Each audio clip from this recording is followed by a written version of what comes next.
Welcome to Resonating Folio, where we frame our emotions in vivid ink. So guys, last video में मैंने अपनी जे dropper journey के बारे में बताया था। उसमें मैंने कुछ क्वेश्चंस कवर करे थे। उसके बाद में मेरे को लगता है कि एक क्वेश्चन ऐसा था जो मुझे अलग से कवर करना चाहिए था, मैंने उस वीडियो में मेंशन नहीं करा था। And the question is who should take a drop. इसके बारे में काफ़ी सारे एजुकेटर्स ने यूट्यूब पर ऑलरेडी बता रखा है, आई नो, बट मेरा ऐसा मानना है कि जितने भी एजुकेटर्स हैं वो अपने बैच के प्रमोशन को देखते हुए अपना पॉइंट ऑफ व्यू बताते हैं। सो ये क्वेश्चन एक ऐसा क्वेश्चन है कि एक्चुअली जिस बच्चे ने ड्रॉप लिया है और पूरा ड्रॉप ईयर अच्छे से एक कंसिस्टेंट वे में फॉलो करा है, भले ही उसका रिजल्ट नहीं आया, बट अगर कंसिस्टेंट वे में फॉलो करा है, एक डिसेंट स्कोर आया है, तो वो बच्चा ज़्यादा अच्छे से बता सकता है, ऐसा मेरा मानना है। So I would like to answer this question in very short way that first of all you should have faith in yourself, you should trust yourself that you would be able to do this, and then only you should take a drop. And the second thing you should keep in mind is that which study material you are going to follow, you should be crystal clear about that.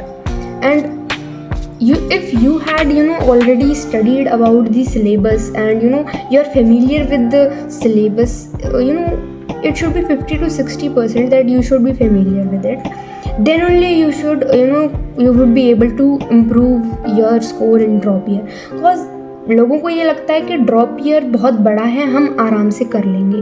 Drop year बहुत बड़ा नहीं होता है actual में। Drop year जो depression type का जो feeling एक लूज़र टाइप की फीलिंग जो आती है ना, वो ड्रॉप ईयर के ख़त्म होने के बाद में स्टार्ट होती है, ना कि ड्रॉप ईयर में। सो जब तक आपका ड्रॉप ईयर में आप अपना पढ़ाई करोगे, सिलेबस कंप्लीट करोगे, तब तक आपको 1% भी फील नहीं होगा।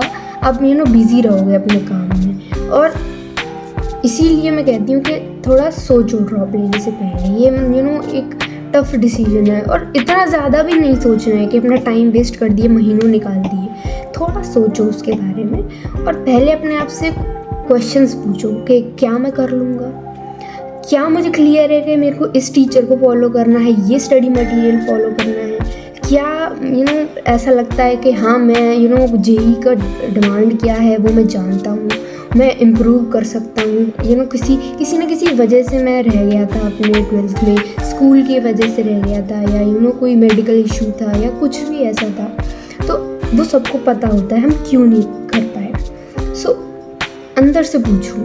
तो मैं इस वीडियो को ज़्यादा लंबा नहीं रखना चाहूँगी ताकि सब तक मेरा ओपिनियन पहुँच पाए। So thank you for watching and please do subscribe for more such videos.